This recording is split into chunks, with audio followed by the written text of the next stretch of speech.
Olá, vamos para mais uma aula de ecologia, então. E agora nós vamos para o tópico o homem, o ambiente.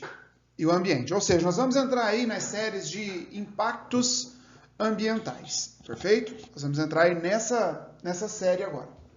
Deixa eu melhorar o todo do meu microfone aqui. Aí, pronto. Tudo bem? Então, vamos lá. Em relação ao homem e ao ambiente, a população humana, meus amores, olha só essas imagens aqui, né? Cara, a população humana, ela cresce de forma, assim, assustadora. Por exemplo, o planeta, né, ele tem uma capacidade de suporte de aproximadamente 7,6 até 8 bilhões de pessoas. Nós já atingimos isso no ano passado. Beleza? Ou seja, em 2019, nós já atingimos mais de 7,6 bilhões de pessoas. Tá? Então, esse crescimento da população mundial, por exemplo, olha só, nós estamos mais ou menos aqui, ó. Mais ou menos aqui. Tá bom? E aí nós estamos aqui assim, mais ou menos. Vamos colocar aqui 2020, mais ou menos aqui. Beleza? Então, a nossa população, ela aumenta muito. Mas por que a nossa população aumenta tanto desse jeito? Porque nós temos a capacidade de gerenciar os processos que impedem o crescimento da nossa população. Por exemplo, surge uma doença, tem remédio. Falta alimento, produzimos mais. Entendeu? Então, por exemplo, está faltando habitação, cresce para cima, não é? Então, e toda essa demanda, não é?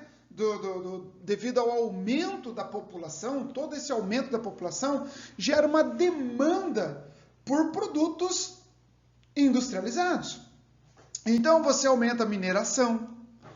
Você precisa aumentar a mineração para sustentar a população, não é? Aí você aumenta a agricultura. Agricultura, nós teremos aí uma grande quantidade de monoculturas. Aumenta a indústrias. E tudo isso acaba gerando, então, os impactos ambientais. E o que seriam esses impactos ambientais? São as alterações físicas, químicas ou biológicas do ambiente. É óbvio que as alterações ambientais, elas podem ser naturais. Só que o nosso foco aqui são as antrópicas, que são as piores. Ué, professor, mas como que um impacto ambiental pode acontecer de forma natural? Simples, um tsunami. Acaba com uma cidade, acaba com uma floresta. Beleza? Uma mata próxima ao mar. Um terremoto, uma erupção vulcânica. Então, tudo isso gera impactos ambientais. Beleza? Então, vamos lá. Até mesmo as próprias queimadas pode acontecer de forma natural, não precisa ser só antrópica. Tá? Então, em relação aos impactos ambientais, o número 1 em relação aos impactos, o desmatamento. O desmatamento é a remoção total ou parcial de uma vegetação de uma determinada área. Cara, desmatamento, ele leva a uma perda de biodiversidade muito grande, porque você vai destruir hábitats, você vai acabar com a biodiversidade do ambiente, beleza? E aqui, por exemplo, nós temos a imagem ao fundo, se você reparar, nós temos um símbolo, não é? De valor monetário na floresta. É claro, a gente vai desmatar. Às vezes, o desmatamento, ele leva a essa perda de biodiversidade, as pessoas não têm essa consciência de que, às vezes, é muito mais caro você causar esse desmatamento do que o lucro que você vai ter. Perfeito? E com esse desmatamento, ocorre uma lixiviação, porque o solo fica nu, o solo ele fica nu, e os nutrientes que estão ali, eles acabam sendo levados para as partes mais profundas do solo, iniciando o processo inicial de erosão. E o que seria essa erosão? É um movimento de partes, não é? De um solo para outro. Por exemplo, aqui eu tinha o solo, beleza? Aí, como ele estava nu, ou com as chuvas, ou com ventos, essa quantidade de solo ela foi levada para outro lugar. Então, isso é o processo da erosão. Perfeito? Além disso, olha aqui, algumas imagens relativas à erosão, né? Tá? Então aqui, por exemplo, a erosão causou a formação aqui de Vila Velha, tá? Aqui nessa outra imagem, a erosão, por exemplo, aqui tem um pequeno riacho, não é? E como não tem matas ciliares, toda essa, ela vai carregando junto às regiões aí, perfeito? Bom, o assoreamento dos rios também é causado pelo desmatamento. Por quê? A água, ela vai levar esse solo nu para dentro do corpo do rio. Com isso, o corpo do rio, ele vai perder velocidade, navegabilidade, e o rio realmente vai sendo soterrado. Perfeito? E com isso perde a biodiversidade. Porque uma das coisas que mantém a biodiversidade de um rio, inclusive, é a sua velocidade. A velocidade dele. Tudo bem? Então, nessas condições aqui, sem uma mata ciliar, você tem um assoreamento dos rios. E aí, olha só, a imagem aqui, né? O cara vai plantando também até na margem do rio. Perfeito? Então, esse solo ele vai sendo carregado para dentro do rio, inclusive vai trazendo agrotóxicos para cá, vai trazendo excesso de nutrientes, que pode levar a uma eutrofização. Esse rio, consequentemente, vai ficando assoreado. E aqui a mesma coisa, ó, vai acontecendo o assoreamento do rio. Perfeito? Tranquilo? Agora, quando você tem uma mata ciliar, por exemplo, as monocotiledôneas. As monocotiledôneas, você está lembrado lá das aulas de botânica, não é? Você tem umas raízes superficiais em forma fasciculada, as raízes das monocotiledôneas. Então, as raízes das monocotiledôneas aqui, elas formam, deixa eu colocar, vou fazer vermelho mesmo, não é? Elas formam um entrelaçado de raízes, formando como se fosse uma rede que impede o movimento dessa água. É claro, se o movimento for muito, não há grama que suporte. Mas aí você tem a ação das gramas e das raízes profundas. Então, as raízes das plantas, elas são essenciais para manter o solo no lugar e evitar os processos erosivos. Então, a água, quando ela cai aqui, né, ela vai cair de forma mais... É simples. Por exemplo, eu sou careca. Você acha? Você é careca? Você vai sair na chuva. Quando você sai na chuva, por exemplo, na hora que a chuva cai, ela demora para escorrer água no seu rosto. Agora, eu não. Eu saio na chuva, maninho. Aqui, do jeito que cai, para o rosto afora. Beleza? Então, aqui o que vai acontecer? Quando chove, a mata, ela segura a velocidade da água que cai no solo. Então, ela cai lentamente. A terra consegue absorver, tá? Então, não vai vir aquele monte de solo sendo arrastado para dentro dos rios. Por quê? O solo está protegido pela vegetação. Beleza? Então, essa é a grande importância das matas ciliares. Esse cílio é como se fosse o cílio mesmo dos nossos olhos que protegem. Perfeito? Extinção de espécies. Segundo fator dos impactos ambientais. Tá? Extinção de espécies. O primeiro fator que leva à extinção de espécies é a fragmentação dos hábitats. Beleza? Fragmentação de hábitats. Então, por exemplo, a fragmentação de hábitat, ela ocorre principalmente pelo desmatamento, e você usa essas áreas aqui, por exemplo, você vai usar essas áreas para gado, para plantio de monoculturas, por exemplo, soja e assim vai por diante, beleza? Então, por exemplo, aqui eu tinha um ambiente, por exemplo, aqui assim, um ambiente natural. Posteriormente, após isso, eu tive a fragmentação desse ambiente original, fazendo fragmentos pequenos. Perfeito? Qual que é o grande problema da fragmentação? O problema da fragmentação é que ela vai levar a um efeito chamado efeito de borda. Beleza? Efeito de borda. Então, por exemplo, não é? Se eu tenho uma área... Deixa eu apagar isso aqui. Olha, se eu tinha uma área assim, tá? olha só, eu tinha uma área aqui. Essa é a área total. Esse cinza aqui é o efeito de borda. Então, se você olhar, a maior parte do ambiente não está sofrendo efeito de borda. Aí na sua cabecinha tá assim, né? Tá, mas que praga é esse efeito de borda? Simples. Aqui na borda, os efeitos dos ventos, a temperatura, a umidade, a ação de agentes externos a esse ambiente é muito maior do que aqui no meio. Ó, você já foi caminhar ao redor de algum parque? Ó, nós estamos aqui na região de Maringá, por exemplo.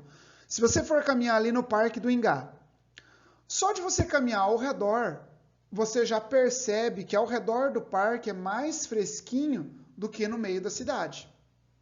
Agora, então, mas só que você está caminhando, por exemplo, você sente o sol batendo na borda, você sente o vento desmanchando o cabelo de quem tem, não é? Agora, quando você entra dentro do parque,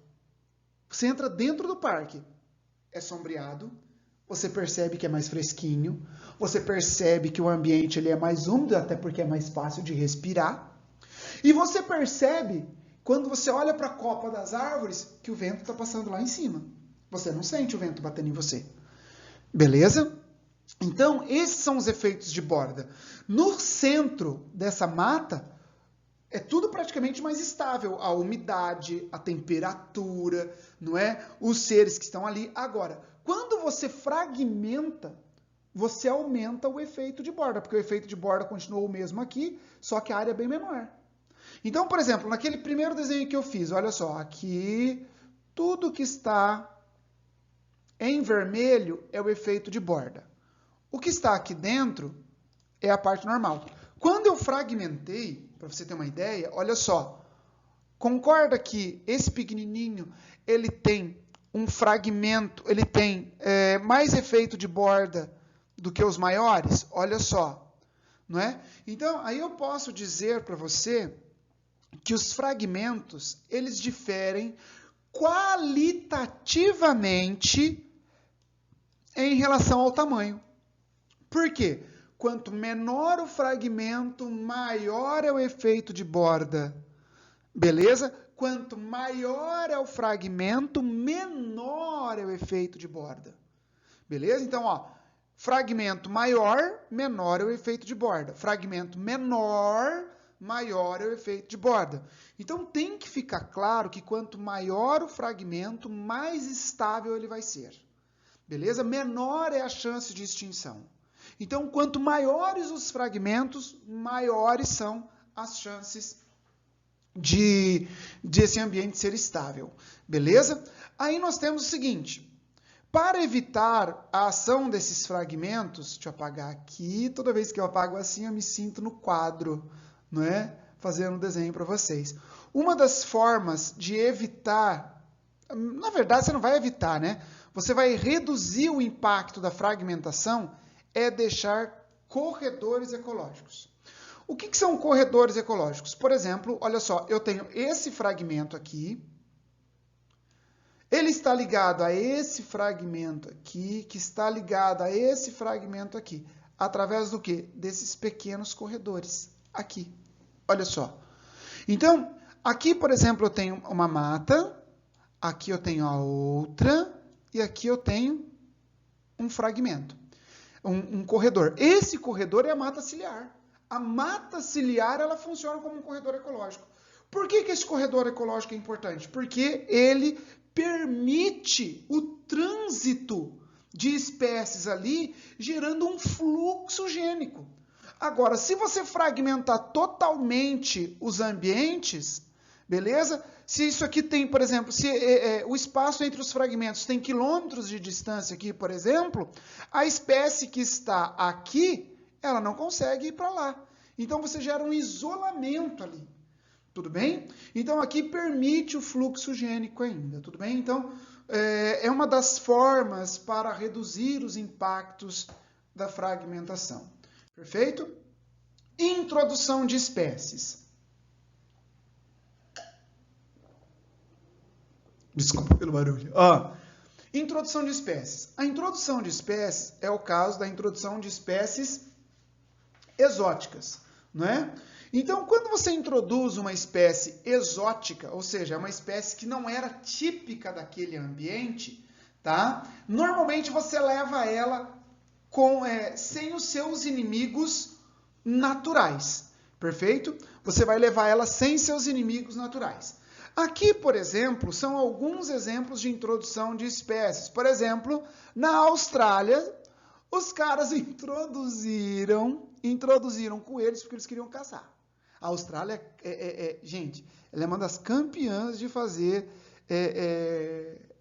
essas artes aí, tá? Então, por exemplo, introdução de coelhos na Austrália.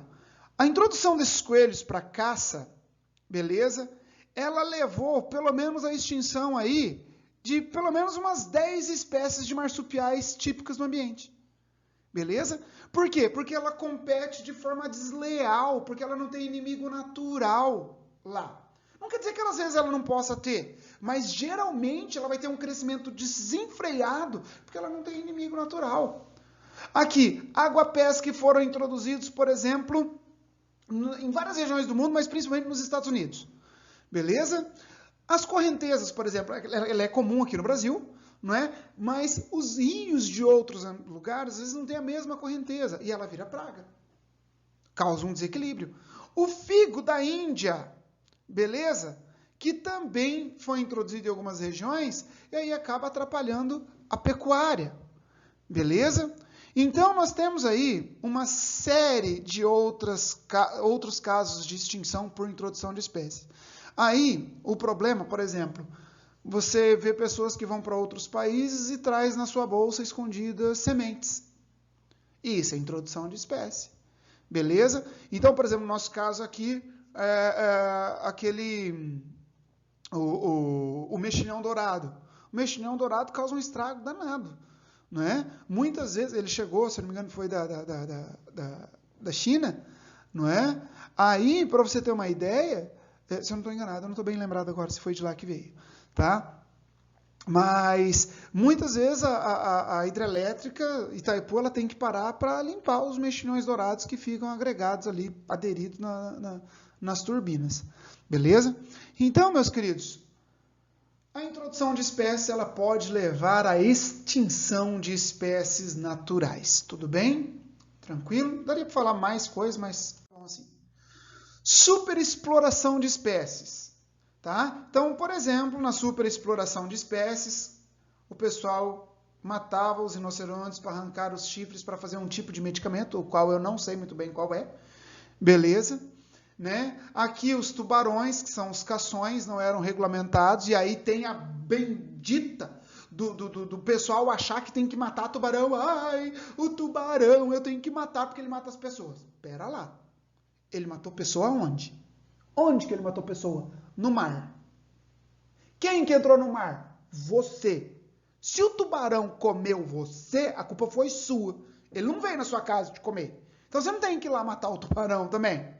Beleza? Você não tem que ir lá matar o tubarão. Joia? Então, os tubarões estão entrando, tem alguns já em lista de extinção, por quê? Porque tem uma caça predatória. E os cações nada mais são do que tubarão. E até eu acho que 2018 não era regulamentada a pesca do cação. Então, ela era bem predatória. A carne dele é gostosa? É. O que eu posso fazer para reduzir isso? Não consumir. Então, eu, por exemplo, eu não consumo, você faz o que você quiser da sua vida, mas eu não consumo a carne do cação, beleza? Eu não consumo. Joia? A superexploração de sardinhas também leva à redução da população e cada vez as pessoas têm que buscar mais longe as sardinhas, beleza? Cada vez buscar mais longe.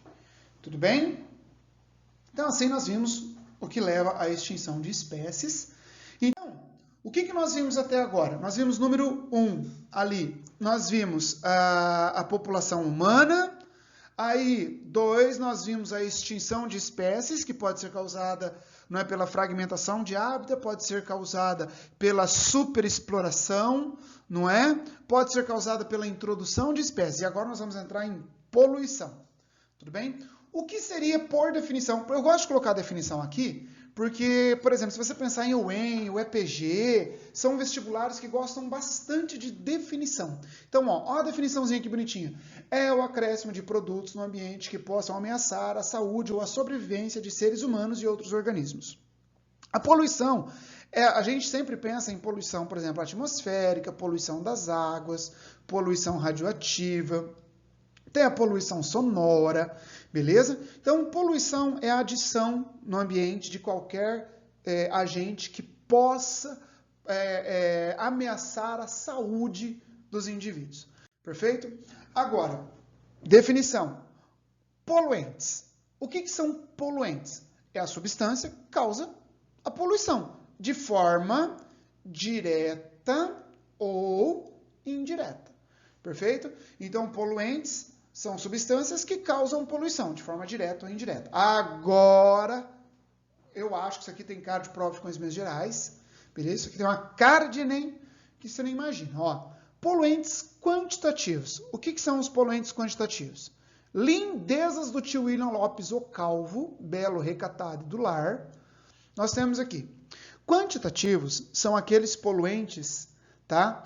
Que eles estão presentes naturalmente no ambiente.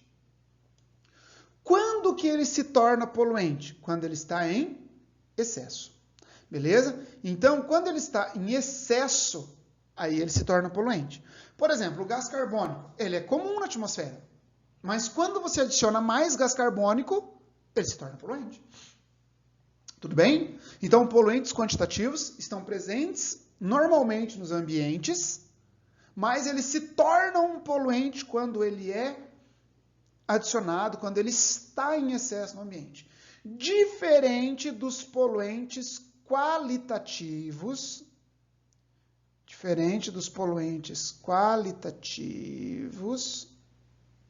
tá? Os poluentes qualitativos, que são substâncias produzidas pelo homem. São produzidas. Então, elas não existem na natureza. Elas são produzidas e lançadas na natureza. Como, por exemplo, os pesticidas, compostos radioativos, tidos de enriquecimento, né? Porque existem compostos radioativos na natureza. Praticamente, quase tudo libera radiação, beleza? Mas falando de substâncias radioativas nocivas, tá? Derivados do petróleo, como plástico, né? Então, tudo isso são poluentes qualitativos, beleza? Então, assim nós terminamos essa primeira parte de impactos ambientais. Um grande abraço e até mais, meus queridos.